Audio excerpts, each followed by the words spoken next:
Meow.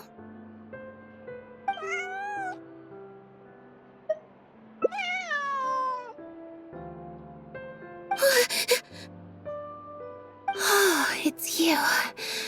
1 second. Now activating chat mode. You made me jump there. I thought they'd finally caught me. Objectively speaking, the trouble was entirely of my own making. Half an hour ago, I was at Hotel de Boer for a drinks reception.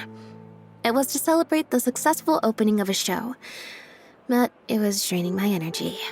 So, I waited for the right moment, then snuck away so I could switch to standby mode. Probably because I'm playing the lead role in the show? Is that so surprising? I'm always getting invitations to do solo performances. I just usually get Linny to write back and turn them down.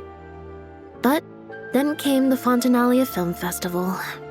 We took all the kids from the House of the Hearth out to see a film, and after it finished, they all started clamoring for me to try out acting for some reason.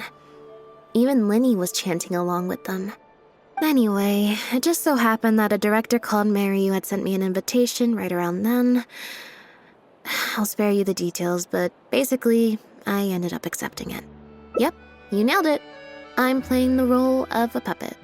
In fact, the show's called The Lost Puppet, and it's a masked mime show. So I don't have to do any facial expressions or say any lines. Literally just a series of physical movements. The director says it's a very avant-garde art form. Art is not comprehended by the mind, but felt in the heart. At least, that's what the director says. Anyway, if nothing else, the opening performance seemed to go down well. At the drinks reception, everyone was crowding around me, saying, "Triumphant character portrayal, faithful adaptation of the original work, unequivocally, quintessentially avant-garde," and stuff like that. But being the center of attention is draining. So the moment they left me to go harass the director instead, I was out of there. The other thing is, some weird things happened while I was on the stage. Oh, sorry, Bonnie. I didn't mean to leave you out of the conversation. My bad. No, we just met. We bumped into each other right after I slipped away. Well, it'd be kind of difficult for us to communicate otherwise. Besides, I think she's taken a liking to the name. Haven't you, Bonnie? Yeah, that's right. Good kitty. We'll go find your owner soon, I promise. Nope. She's wearing a collar, and for the most part, she's pretty well groomed. If she is a stray, she hasn't been for long. Her stomach's been growling a lot. I guess she must have been missing for a few days now. As much as I'd love to hang out with her for a while longer, her owner's probably worried sick about her. Assuming she has an owner, that is. But the reception... I should probably show my face there again at some point, even if it's just to make excuses and leave again. Decision time. Well, I just find it exhausting, thinking through all the different ramifications of different choices and so on. That's more Lenny's area than mine. So, unless it's something really important, I usually just leave the decision-making to him. It's fine. He got Fremonade to make me a little something for just this situation. Poof! A phaetometer. It looks pretty over the top, I know, but it's essentially just a box of cards. He kept the design simple, so it'd be harder to break. The way it works is, I pick a card at random, then look at the number on the card. Well, for example, if the number on the card is 5 or higher, I help Bonnie find her owner. If it's less than 5, I go back to the reception. I just have to believe in the bond between me and my cards, and my fate will reveal itself to me in numerical form. At least, that's what Linny said. Anyway, I guess I'll give you a demonstration.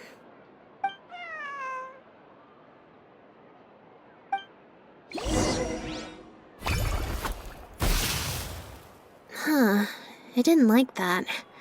Was I using it wrong? Maybe if I just...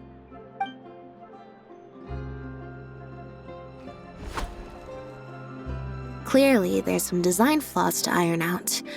I'll have to let Fremine know. Let's see, which card did I get? 4. Well, the cards fell on the ground though, so I don't think it counts as fate.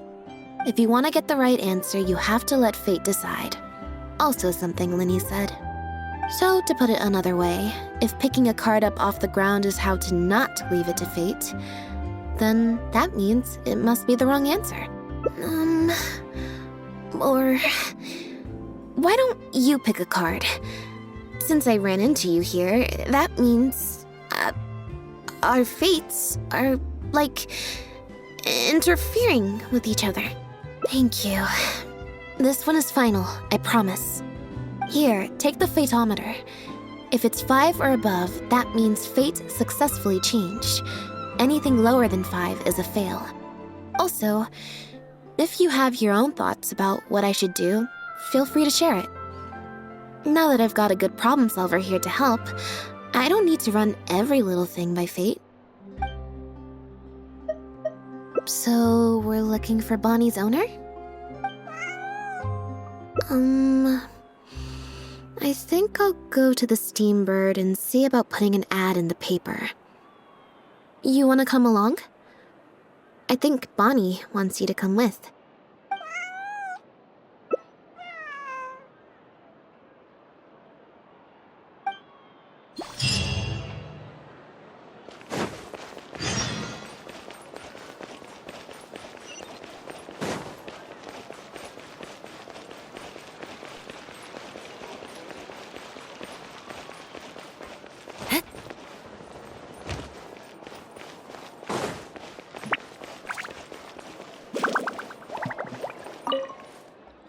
Every stupendous day starts with a Steambird.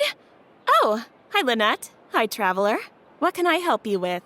I don't think so. Have you picked up a stray? Yep. If there's no commission to follow up on, could we post a notice about the missing cat instead? Why, of course. What a kind thing to do. Just fill out the form.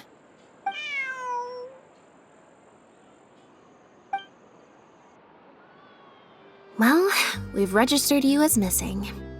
You can stay at my place until your owner finds you. Also, I just wanted to say thanks for keeping us company for so long. Well, I should probably head back to the drinks reception. Hopefully most of the people have left by now. If you've got some time, you should stop by my place tomorrow to see Bonnie. There's a nice cup of tea in it for you. All right, see you then.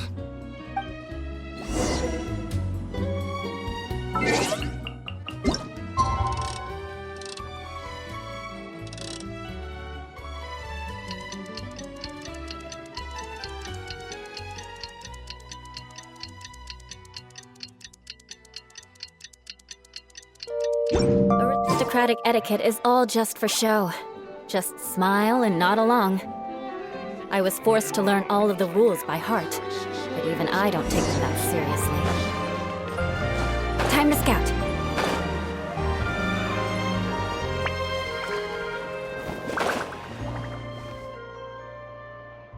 I believe this cat belongs to me. I already told you, this isn't your cat. Just take a breather, you two.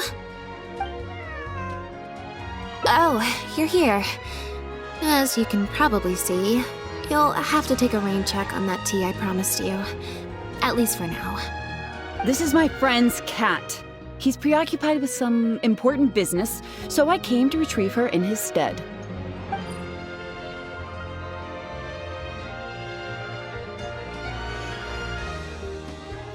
No, it's far more likely this cat escaped from the Humane Society. Bonnie?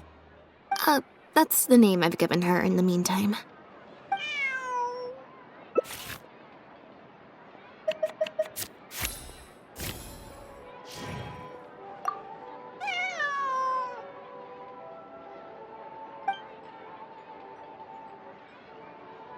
Well, this complicates things.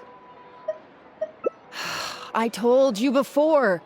This is my friend's cat. It's normal for her not to trust me. Listen, I'm the director of the Humane Society, okay?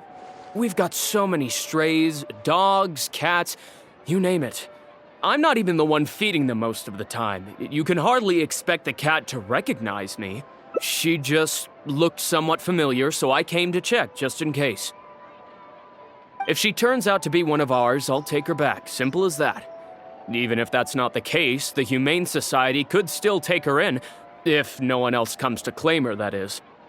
We're an organization that specializes in rescuing and sheltering stray animals. We've been in business for several decades now. I'm Bernard, the current director. The Humane Society. Huh. The name sounds familiar. I remember hearing good things. You're the one in the Quartier Lyonnais? Yes, that's the one. Anyway, if it's not too much trouble, could I possibly take a closer look at the cat? If it turns out I really am mistaken, I suppose that means the cat belongs to this lady here. She would be the only remaining option after all. It belongs to my friend. Go on, Bonnie.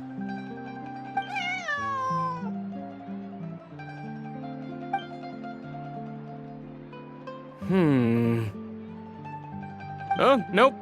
Looks like I was mistaken. They do look similar, but there's an ever so slight difference in this one's fur color. Deepest apologies, friends.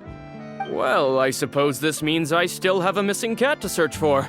Apologies again for the confusion.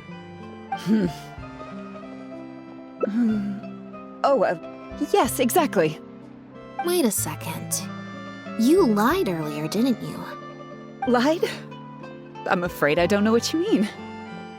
A liar always has a tell. The look in their eyes, their breathing pattern, the way they hold themselves. The things that can give you away are often more numerous than you would think. What are you talking about? The way I see it, you're conflating baseless conjecture with fact. Normally, when someone is called out, their breathing speeds up as they begin to panic. But your breathing pattern hasn't changed one bit. In fact, it's been strangely calm and measured this entire time. It stands to reason, then, that your agitated behavior earlier was all an act. If you're a bad guy, I'm sure you'll take off running the first chance you get. If you're a good guy, the most likely explanation is that you're a member of the Guards, or some similar organization. And you're basing this off of? Intuition. Nothing more. Intuition. Well, I have to hand it to you, Lynette. You're right. I'm a member of the Guards. The name's Elodie. I'm currently investigating a cross-border smuggling case. This cat here, Bonnie was her name? Well, her owner is one of the prime suspects of our investigation. A couple of days ago, our suspect got wind that we were on his tail and fled. That's most likely how he got separated from the cat. I just so happened to stumble upon your notice in the Steambird. So, I decided to see if he'd come back for her. But it looks like I overestimated him. The impact of this case has been huge. The Marechaussee Phantom, the Guards, and the Special Patrol have all launched investigations. If there was even the slightest chance that he would show himself, I had to follow up on the lead. A new kind of illegal drug, imitation synth. We confiscated all the synth on the market, but addiction isn't something that goes away overnight. Even without substances on the market, people are still looking for a way to get their next fix. And criminals are all too eager to capitalize on that addiction. That was the impetus for imitation synth. Needless to say, a small-scale market opened up very quickly. After the original synth debacle, we put several measures into place to prevent similar incidents from occurring. The perpetrators got smart, though, and shifted their sales overseas before those measures could kick in. That's when the imitation synth smuggling began. We only recently got word of the presence of imitation synth overseas. We managed to track down evidence of some early transactions. What we were able to find out, however, hasn't proven that useful given the amount of time that has passed.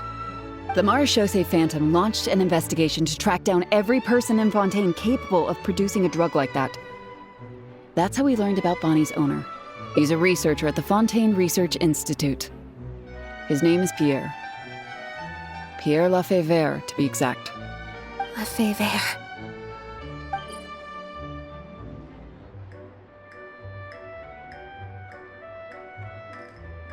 The Marechaussee Phantom found him in Poisson. In addition to the cat, he also had a pendant with him. At first, there wasn't much cause for suspicion. A search of his house didn't reveal much to go off of either. The Marechaussee Phantom very nearly left it at that. It was only later that we realized the coat of arms on his pendant belonged to none other than the Lefebvre family, one of the most infamous aristocratic families in Fontaine. Obviously, this discovery prompted a further investigation into Pierre. At that point, however, we discovered that he'd already fled. Now the guards and the special patrol are all searching for him. That's not possible, actually. The Lefebvre family has been gone for a long time. Exactly. Many years ago, several important members of the family, including the patriarch, were murdered by an assassin of unknown origin. From that point on, family's power and influence took quite the hit.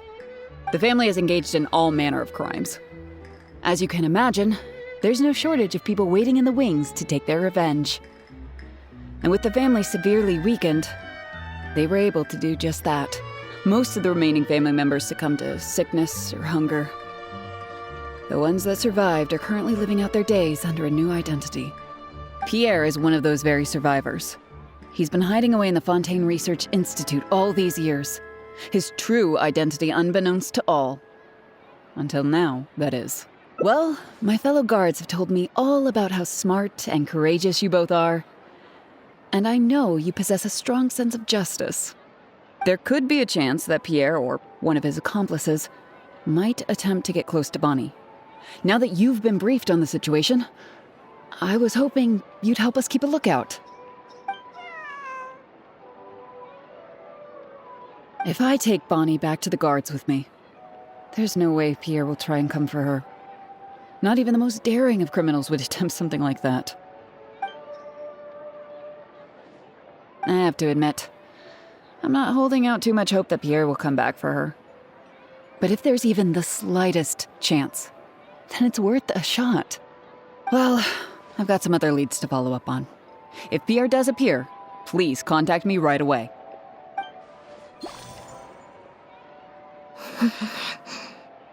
It's nothing. I'm fine. It's just the head of the Lefebvre family. He was the eminent person who kidnapped me all those years ago. It was at a dinner party. Someone tricked me into boarding the Lefebvre family carriage. Whoever it was, they took me back to their home. But before anything worse could happen, Father intervened. Yep. Father was the one who orchestrated the fall of the Lefebvre family. That's what led Linny and I to join the House of the Hearth. After all these years, I never thought I'd hear the Lefebvre name again. Don't worry about me. I wasn't feeling sorry for myself. I was just thinking about Linny. He's been acting strange recently. He avoids me for days on end, consumes himself with some secret investigation, and then out of the blue pushes me to do that acting job. Thinking about it now, it's almost like the one I drew from that deck of cards was part of his plan all along. He must have asked Fermanet to help him out. In any case, I know he's hiding something from me. He's really pulled out all the stops this time. It's very possible. I'm sure he tried to send me away because he was afraid it would bring up some painful memories for me. It wasn't necessary, though. Even after all these years, he's still as overprotective as ever. You'll have to help me teach him a lesson if we run into him along the way. Yep. I want to head to the Fontaine Research Institute to learn more information about Pierre. Just let me activate search mode and then we'll head out. Who knows? Maybe we'll run into Linny along the way. A little bit of both, perhaps. For the most part, though, I just have the sense that something's not right. something isn't adding up about Pierre's story. I'm just not sure what. Okay, I'll write a letter explaining everything to the crew. Once that's done, we can head out.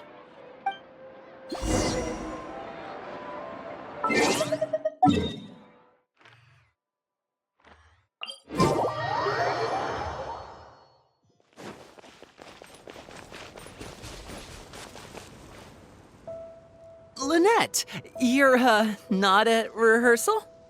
You can drop the act, brother. In fact, I don't think either of us will have a need for acting anytime soon. You should know better than to try and keep something from me. You've never been able to do that, even when we were kids. And that's why I tried to distract you with the masked mime show. But I guess you're just too good. Care to introduce us to your new assistant? This is Officer Shovras, captain of the Special Security and Surveillance Patrol. You may have met her already. Nice to see you. I should clarify something. Mr. Linney's here at my invitation, not the other way around. To borrow your expression, Miss Lynette, I suppose that would make him my assistant more than anything. We've brought on Mr. Linney as a consultant in the past. He was instrumental in helping us crack a case involving a perpetrator who used magic tricks to commit crimes. I was hoping he'd be able to provide some valuable insight this time around as well. So you've heard everything then? That's exactly why we're here. There's always been questions surrounding the fall of the Lefebvre family. Some people even believe the House of the Hearth was involved. Whoever was behind it all was extremely cautious. They didn't leave a shred of evidence. This very fact, however, leads me to believe it was indeed the work of that harbinger. I took a look at the entrance and exit records of all the carriages that night.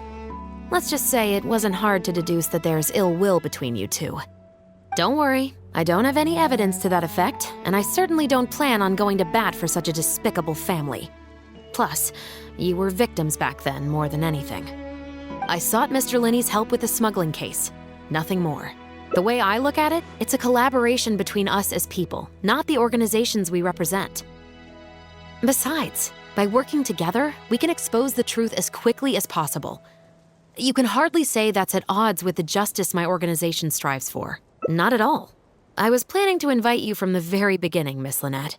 It's just that my assistant here raised some objections. Linny, I'm not the same person I was back then. That little girl who did nothing but cower in the corner in fear, she doesn't need saving anymore. I'm sorry, Lynette. You're right. I let my concerns get the better of me. Oh, and the next time you want to distract me, you should try a different approach. Who's this? You pick up a stray while I was gone? It's a bit complicated. I'll explain later. Anyway, her name's Bonnie. Well, if there are no objections, then I suppose the only thing left to say is, Lynette, Traveler, welcome to the team. It appears the Lefebvre family was very particular in their use of insignias and emblems. The family would use different emblems to mark differences in status, blood relation, and the like. In fact, the insignia that was discovered on the pendant was used to represent an illegitimate child. It's highly likely. That very status might have been what allowed him to emerge from the fall of his family relatively unscathed. It would also explain why he was able to assume a new identity as a researcher with relative ease. We discovered something interesting, though. After talking to some of his co-workers, it appears he pretty much works at the Institute in name only. He's practically been cast out. Apparently, Pierre was once addicted to synth. He tried to use the resources at the Institute to create a substance with a similar effect. He claimed it was just for research purposes, but the Institute revoked his access to the relevant materials regardless. He was placed on disciplinary leave, pending a thorough investigation of his actions. But it seems the Institute ran into some trouble along the way. Could have been a lack of personnel or a timing issue. In any case, they had to table their formal investigation into Pierre. Unfortunately, that also included reporting any relevant information to the higher authorities. As for his family background, it appears none of his co-workers at the Institute were aware of that information. All they could tell us was that he was quite the recluse. Other than the pendant, we didn't find anything else of note at his residence in Poisson. Based on the samples of imitation synth we've been able to analyze, it appears the substance leaves behind strong traces wherever it's produced or stored. Those traces might not be obvious to the casual observer, but they're not something our guard poodles would miss. Pierre's home, though, came up completely clean. We didn't find any records indicating possible involvement in overseas transactions either. So, the Marechaussee Phantom didn't view him as a major suspect at first. Maybe he had a separate, dedicated area where he made the imitation synth. Well, his neighbors did say he was often gone for long stretches of time. You would think with him out and about so much, people would have spotted him around Poisson, but residents said they barely ever saw him in town. If his reclusive nature was just a matter of keeping a low profile, I guess it would make sense for him to have a secret base to carry out his business. After he disappeared, the guards conducted a thorough search of Poisson, but they didn't come across any suspicious locations. Poisson. You know Hotel de Boer, where I first found Bonnie? To get there from Poisson, you have to cross a stretch of ocean. It's not somewhere a cat could just wander off on its own. A cat? You mean...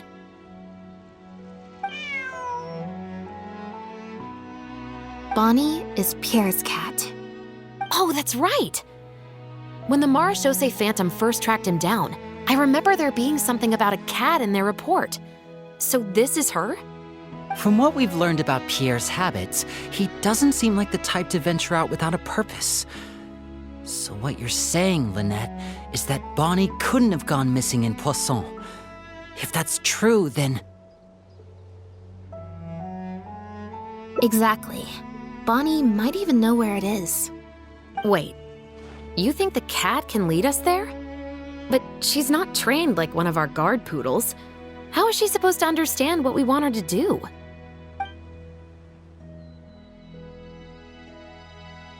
Meow. Meow meow. Meow?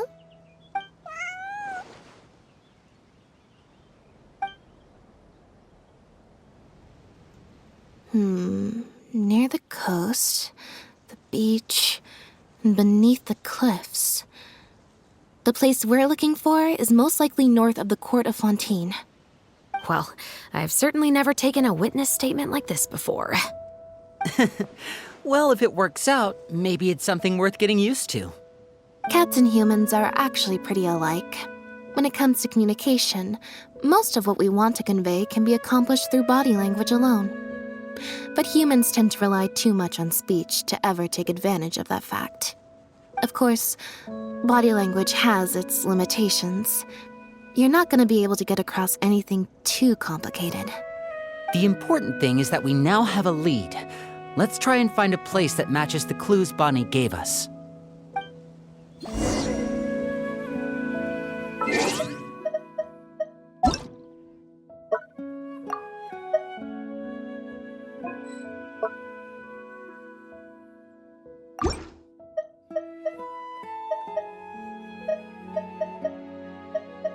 You want to...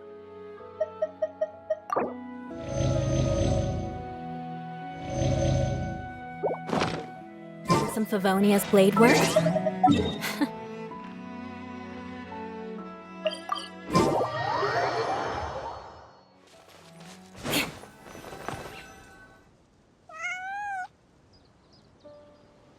Seems like Bonnie is trying to take us somewhere. More speed.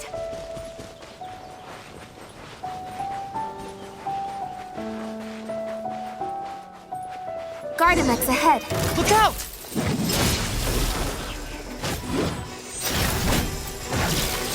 Good grief!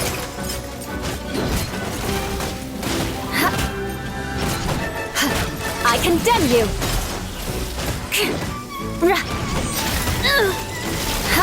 Good grief!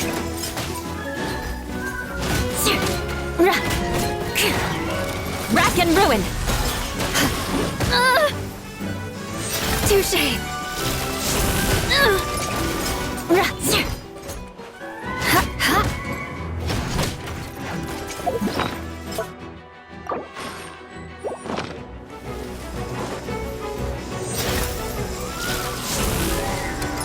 Eye for an eye!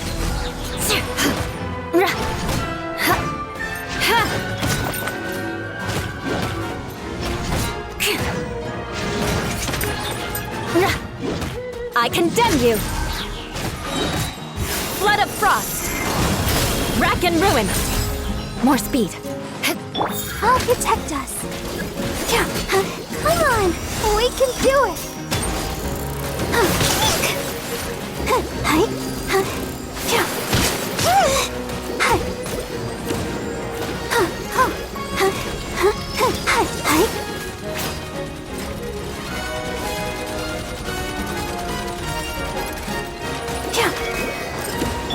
Eye for an eye!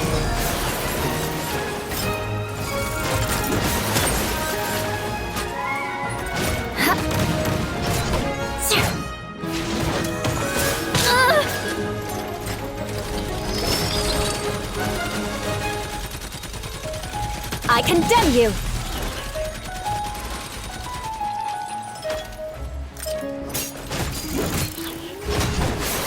The odds are against us. Glory to the Shogun! Gaining the upper hand! Eye for an eye! Yeah.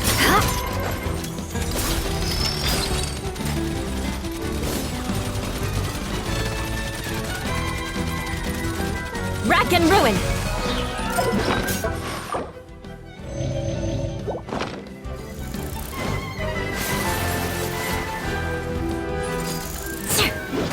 I'll be back with a vengeance.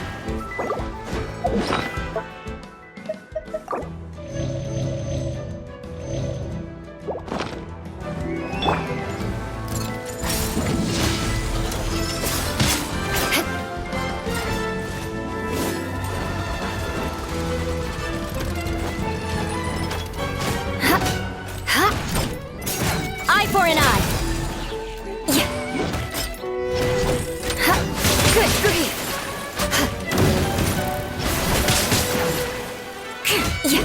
I condemn you!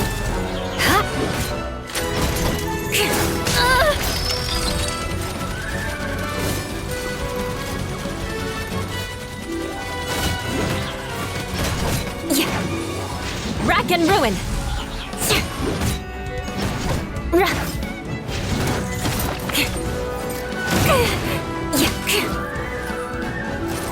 Eye for an eye!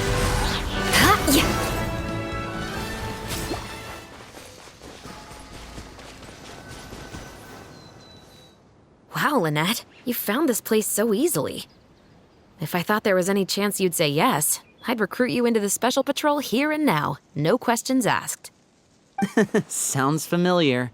I pretty much receive letters daily from people trying to poach her from me. Let's just focus on our search. There's a lot to investigate.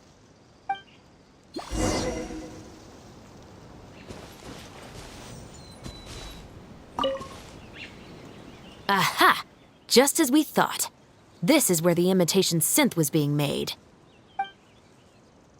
Looks like he's got more than just imitation synths stashed around here.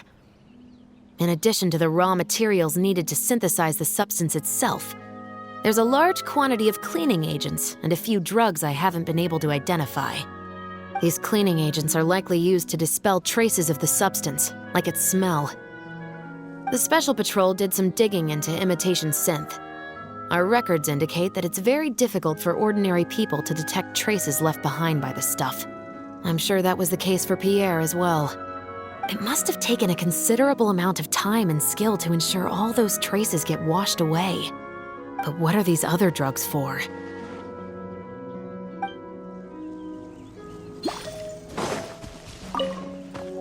The material these bags are made of, it's quite rare. It's the very same, actually. Romaritime flower fiber. But there's something special about the composition of these bags.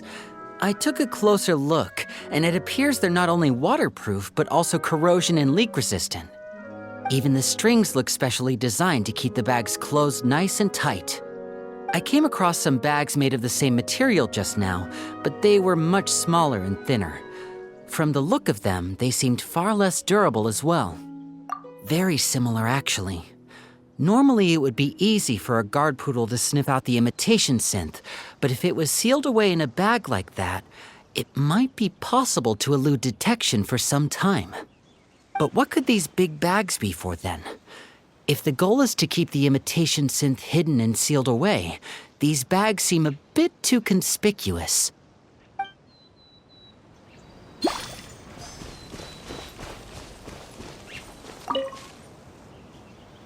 When the Marechaussee Phantom searched Pierre's house, there was no sign of these barrels, right? You're right. That doesn't seem like his way of doing things. How did he get them here, then?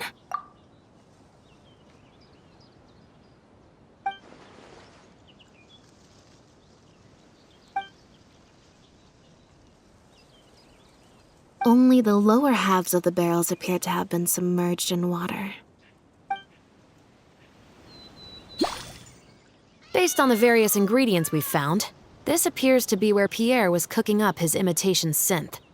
It looks like he used a special cleaning agent to get rid of any residual traces of the substance on his person before he left. That's how he was able to get past the guard poodles. So then he transferred the imitation synth into small sealed bags and took it somewhere else for the drop-off. No. I don't believe our suspect is the kind of person who'd go around carrying incriminating evidence with him. That would potentially create too many eyewitnesses. The cleaning agent and the sealed bags might get past the guard poodles, but if a member of the public or even a guard on patrol happened to see him during the drop-off, a quick search would reveal everything. That's still a very risky operation. The barrels we found were wet around the base, but the top half was dry. As if they'd been standing upright in the water. If you put a barrel in the water, it will normally float on its side. Unless it's heavily loaded, in which case it'll sink. Yes. With flotation rings around the body of the barrels, they'd stay upright in the water. And then he could afford to load them more fully. You think he used floating barrels? I suppose if he acted at night, when there are very few other boats around and visibility is low, it's a valid theory. We can't rule it out. But then, wouldn't the barrels be carried off by the waves or the currents? How would the person doing the pickup know where to look?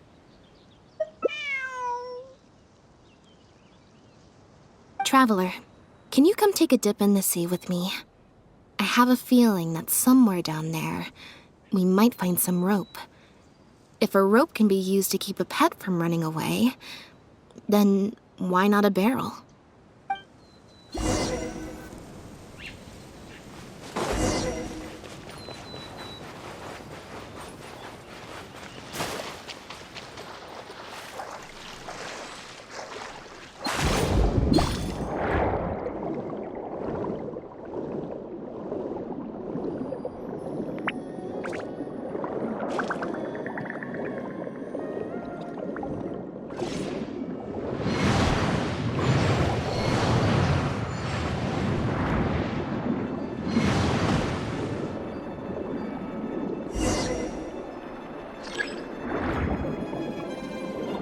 Got it. Time to go up and report.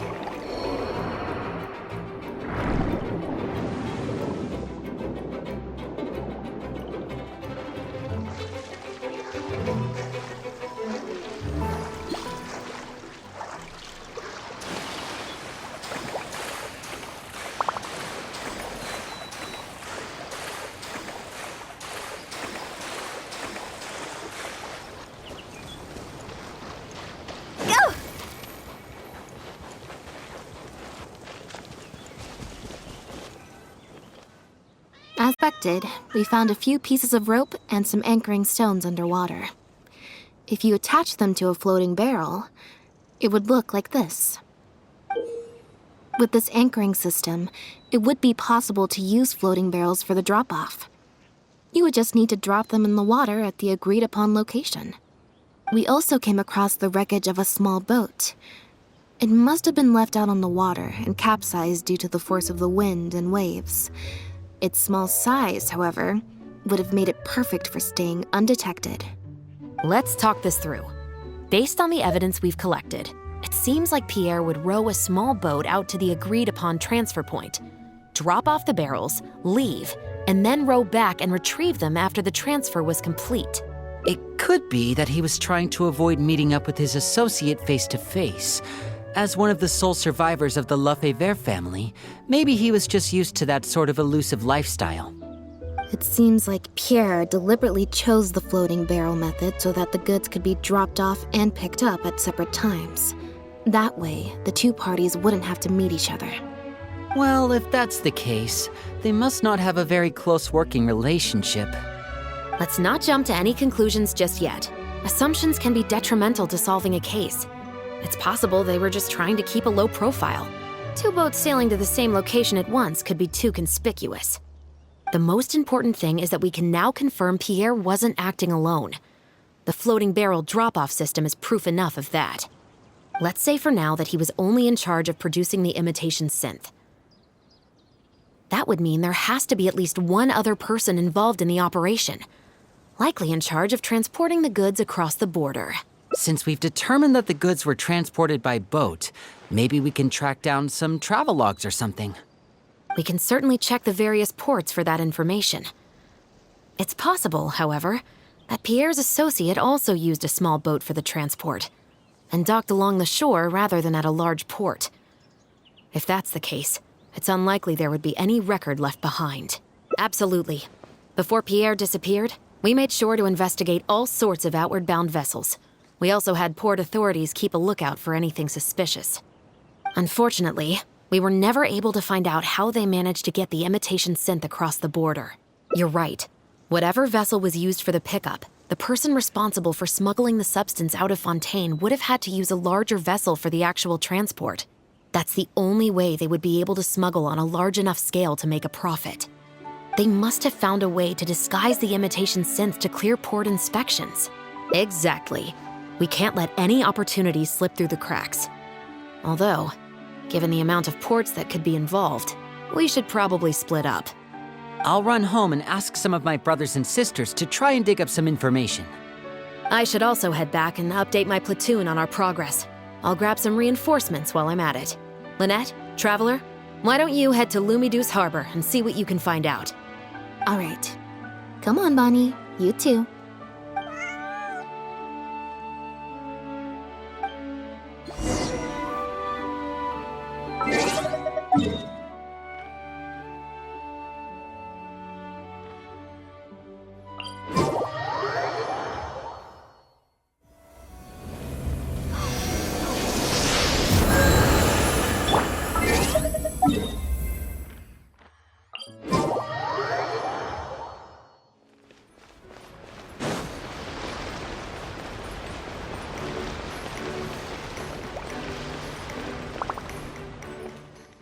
Oh, Lynette, Traveler.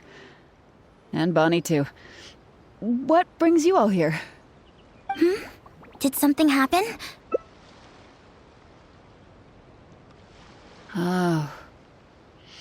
I see. Thank you for everything you're doing for the people of Fontaine. I'm in charge of guarding the port. You mentioned you were after some travel logs, right? I can go fetch those for you. Looks like I've got another hard day of work ahead of me. No, not usually. It's this incident that happened recently. Before that, everything was normal. All we had to do was confiscate anything suspicious and we could call it a day. Pretty simple stuff. But things are much more complicated now. We somehow let suspicious cargo pass through the port undetected. Not even our guard poodles were able to sniff it out. Even worse, we still don't know how the perpetrator was able to conceal the goods so well. By suspicious cargo, do you mean imitation synth? Yep. However, prohibited substances are just one example. We confiscate all sorts of contraband during the course of our inspections. Or at least, we're supposed to. So what happens to the goods you confiscate? Oh, we keep them in a storage locker. If they turn out to be something particularly dubious, we'll turn them over to the Maison Orderly. If the goods are only slightly suspicious but could otherwise be harmless, like raw materials that could potentially be used to create contraband, we return them to the ship they were confiscated from, instead of letting them pass through the port. Sorry for the wait. These are the travel logs for all the recent activity at the port.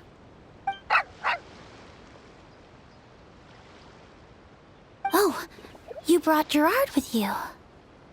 Actually, he followed me here himself. It's like he smells something on me.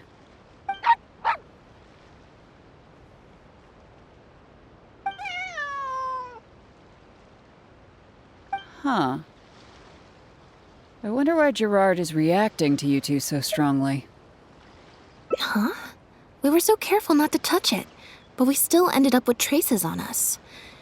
If it leaves a residue so easily, I just don't understand how the culprit was able to disguise the goods at all. Why don't you have a look at the travel logs first? All ships coming in and out of the port are recorded here, except for the ones the port authorities ride to and from work.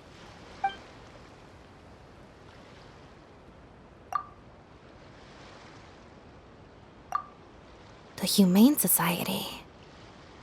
Their name is all over the exit logs. The purpose for leaving is always listed as overseas adoption. Ah, the director of the organization explained that, actually. He said a lot of the cat and dog breeds unique to Fontaine are also very popular overseas. So, his organization offers an overseas adoption program. Bernard, the director of the Humane Society, was the man who came looking for Bonnie earlier.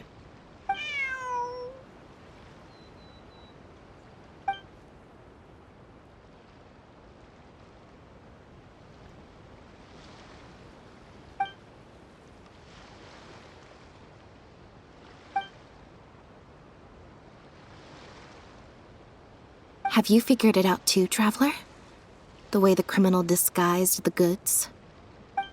When Bernard asked to take a closer look at Bonnie, he was actually checking whether there was any imitation synth in her stomach. Wait, what? The sealed bags we found at the secret base. They were specially made to be corrosion resistant. There were gaps around the lids of the barrels, and airbags were used to keep them upright in the water. Those drug shovers found at the secret base, she most likely didn't recognize them because they're not used on human beings. It's an anesthetic used on pets. The perpetrator must have given it to the animals. Pierre must have made the animals swallow the sealed bags full of imitation synth at his secret base. Then he stuffed them into floating barrels and left the rest to Bernard. The sealed bags combined with an animal's body odor would certainly be enough to mask the scent of imitation synth. During our inspections, we would have never thought to inspect the bellies of those animals for anything suspicious. Even if we tried to feel around for something, I'm sure it would be difficult to detect. Exactly. I bet Bernard even transported animals with synth in their stomach alongside ones without. That way, it would be even harder to say with certainty that something was amiss. She's probably in the clear.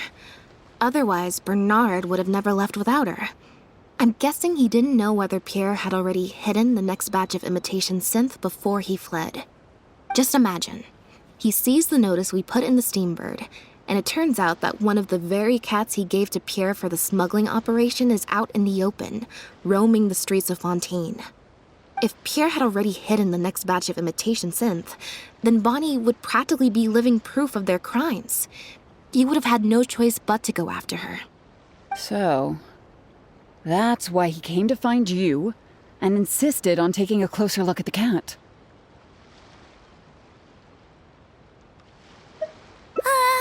Wait a second, I'm a little lost here. I get the part about hiding the substance in the pets, but those... what did you call them again? Floating barrels? Why even put the animals in there in the first place? If you've got something as convenient as a floating barrel, why not just stuff it with the imitation synth directly? Why not wait to hide the stuff until after the exchange has been made? In order to make sure the animals could swallow the sealed bags, they made them extremely thin. Had they not done that, the animals would have likely bitten or chewed through them. That step would have required a lot of energy, as well as a certain amount of technical expertise. So, it was better left to the more experienced Pierre. We've already proven how easy it is to pick up trace amounts of imitation synth, so I'm sure Bernard was taking all the precautions he could to avoid the same fate.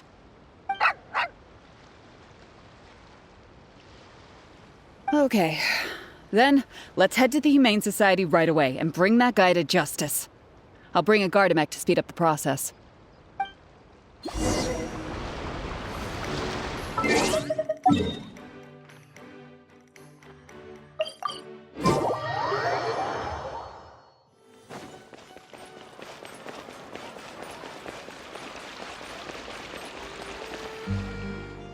The headquarters of the Humane Society should be somewhere around here. Bernard could show up any moment now. Ah, you're the people from earlier. Wait, you're from the guards?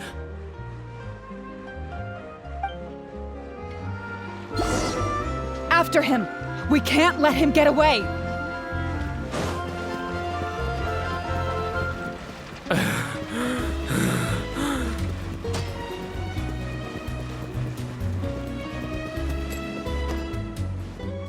Give it up, Bernard.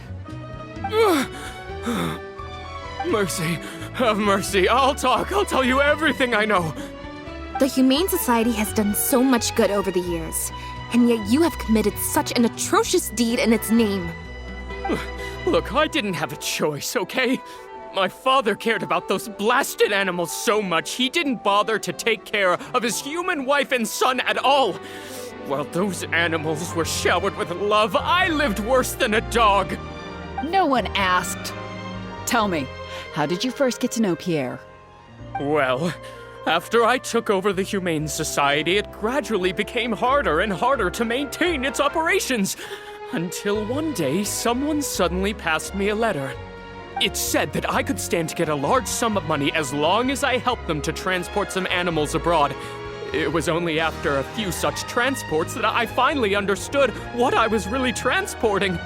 But then, Pierre wrote to me, saying that we were already partners in crime and that I better keep cooperating with him if I didn't want to be reported to the guards.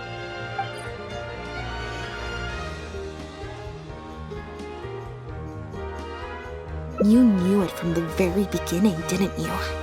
The reason why you had to go through so many steps just to transport some animals. I'd suggest that you confess everything right now if you don't want to add anything else to your list of crimes. Yes, officer. I would order wooden barrels and flotation devices according to his instructions, and then load the sleeping animals onto a boat. Once I sailed to the location he provided, I would dump everything together into the sea. And a few days after that, I'd come by again in my boat and pick up the animals sleeping in the barrels. Once I had received enough of them, I'd bring them to the harbor to be adopted abroad. That guy, Pierre, he was running the entire show. He set up all the meeting times and found all the foreign adopters. Oh, and he even supplied all of the goods, too. I just did the transport. He was the one who planned out and executed everything else. Look, I don't know, okay? I've never ever met him in person. We've only ever communicated through letters. And when did he send his final letter to you? Just last night. He said that the Marechaussee Phantom is now after him, so he's planning to go into hiding for some time. He didn't mention where he's thinking about going, though, but he did tell me to look out for the guards. It's been a few days since Pierre's last appearance. I'd wager that he sent that letter after he found his hiding spot. I burned them. It was on his orders. I had to burn every letter after reading them. I wasn't even allowed to share them with the rest of the Society employees. Sure sounds like you're trying to use the lack of witnesses or evidence to pin the blame on Pierre. No, I swear, this time I'm only telling you the truth.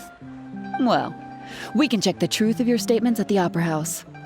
I hope you know what'll be coming for you if I were to find any discrepancy between the evidence and the testimony you just gave. I know, I swear I was just telling the truth. My thanks to you both.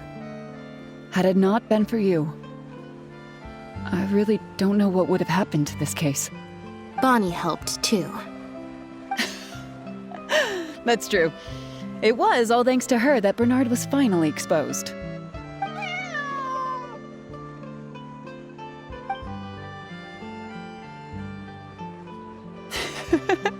And it looks like she's grown quite fond of you two as well. Then I'll leave you be. Just let me know if you find any other new leads.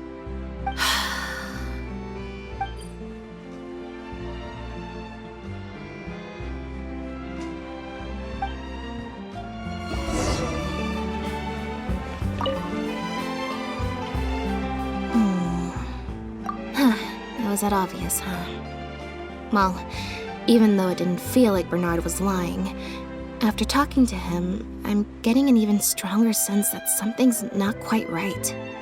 We investigated so quickly that perhaps we've missed a thing or two along the way. Let me activate deduction mode and consider things again from the top to see if we can find anything new. Is there still anything unresolved or strange that we should try to consider? The Marechaussee Phantom found Bonnie and the Lefebvre pendant at Pierre's residence. That was the beginning point of our investigation.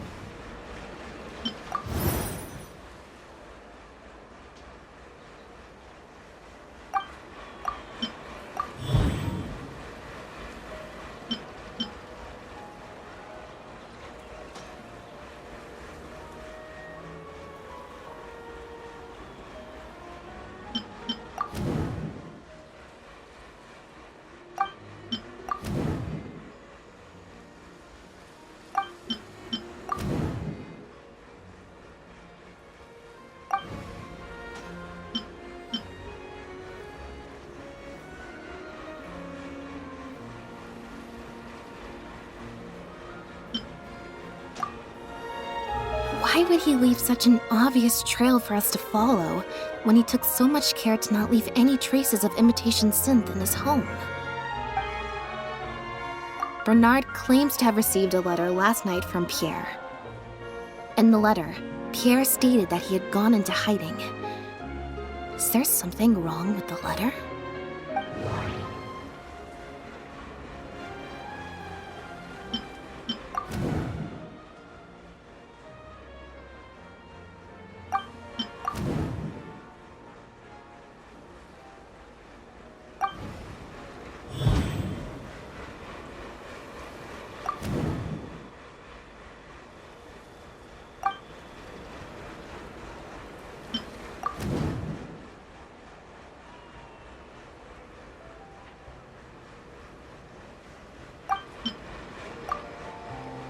If Bonnie had imitation synth in her body, then she was a liability that had to be recovered at all costs.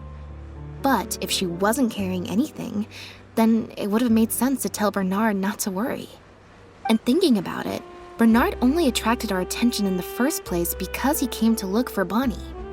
Could it be that the person who wrote the letter also knew nothing about Bonnie's whereabouts?